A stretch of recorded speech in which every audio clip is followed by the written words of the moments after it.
Hello there, I'm Matt Whiting. I'm a member of American Forces Vietnam. I'm part of the Australian contingent here on the display. Today we're going to be talking about the M56 webbing that was issued to the GIs in Vietnam. So it's a fairly standard comprisal of your canteen, your 2 ammo pouches, entrenching tool and the known buckpack.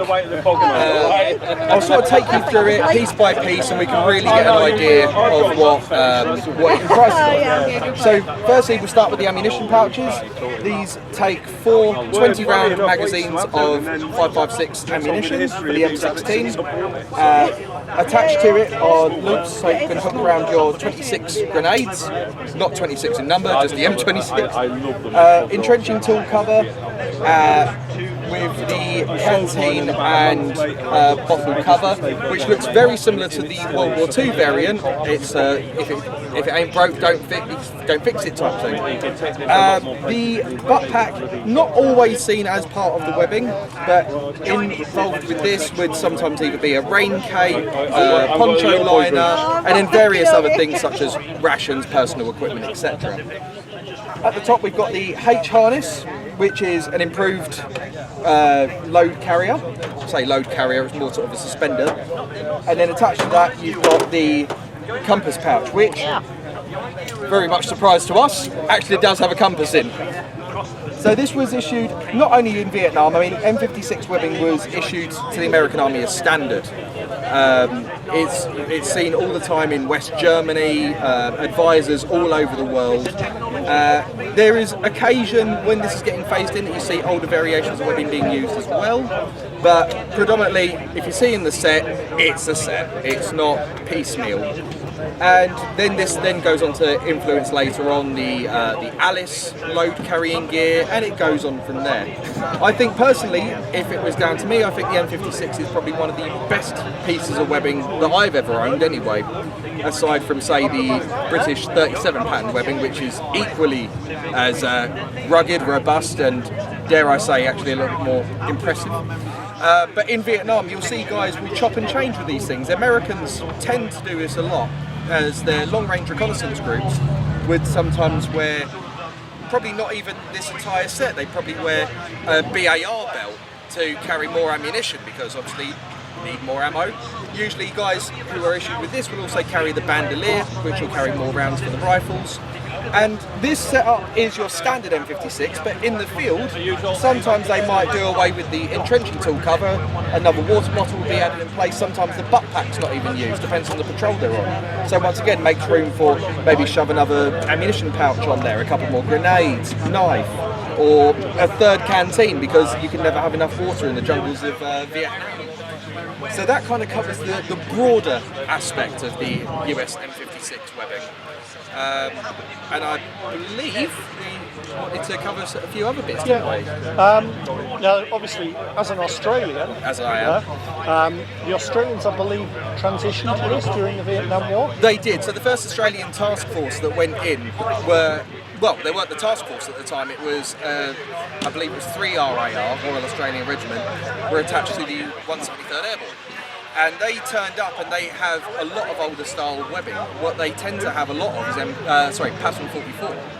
But as you see as they go through and they become the first Australian task force, and even actually still when they're just the regimental size with the Americans, a lot of this starts to get implemented into the Australian supply, and then later on in the war you see that the guys start manufacturing their own back in Australia.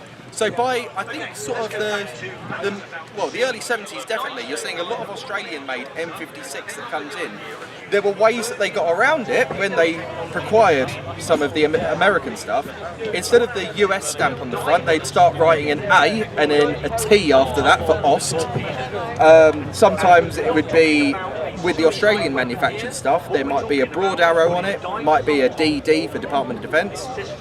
So there's a lot of different variations, and for a person who collects Australian militaria, it's really interesting when you come across these things, because you think, well, I've never seen that particular one before. In fact, my first piece of Vietnam webbing was an Australian canteen cover, and it was an M56, but it had the broad arrow on it. I was like, well, that's not right, that's not American. Googled it, and I was like, right, well, it looks like I'm collecting Australian now. What a lovely way to start. Absolutely, and as I say, with the Australian sort of setup, the idea was they didn't really care too much about how you wore your gear, so long as you know, it did the job. So what would usually be a setup would be very similar to this, but you'd have the addition of two 37 pattern large ammunition pouches. Usually you see some guys have two, depends on how long their belt is, or they'll just have the one, and then various kit going on from there. I mean, a lot of them still even use the large 1937 pack as their carrying ruck, as opposed to the Americans that had the ruck that they were issued for Vietnam. So there's a lot of different types of thing that you can get away with a lot, shall we say, with the Australian loadouts. Yeah. But for the US M56, it's a case of there's your skeleton, build on it. Yeah. Now it's interesting as well, you said it went on to sort of influence the Alice gear, and I used to have an Alice compass pouch. Yeah. I loved it. It's honestly, it's so, well, I mean, it's so versatile. It goes on forever, pretty much. I mean, you look at nowadays, I mean, a lot of the guys who go airsoft and things like that, they all want to have M56. I mean, obviously they all want the plate carriers to look fancy and modern, but guys who are just starting out, they're like, oh, I've got some M56 lying around at home, I might use that. Me included. Yeah, no, that makes a lot of sense.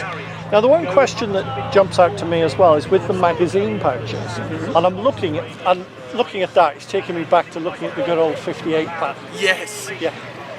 Obviously, on the 58 pack, the pouches were designed for Bren magazines. How well did those pouches fit the SLR mags? So, not great, I've got to be honest, because I mean the SLR is still quite a sizable old mag. Yeah.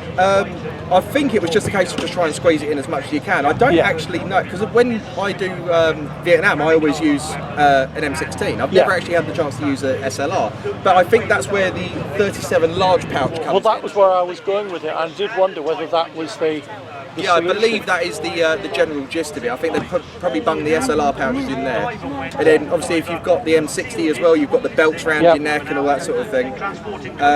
But these, I mean, they, as you say, they're good for 20 round magazines. Yeah. And you, I mean, what's that? I mean, you're carrying 4 per, so that's a fair old bit of ammunition as well for the time. I mean, it's an interesting comparison with the British, where the magazine pouch, because it was designed for the Bren, meant you had to put a field dressing at the bottom to push the magazine up high enough to be able to get at it.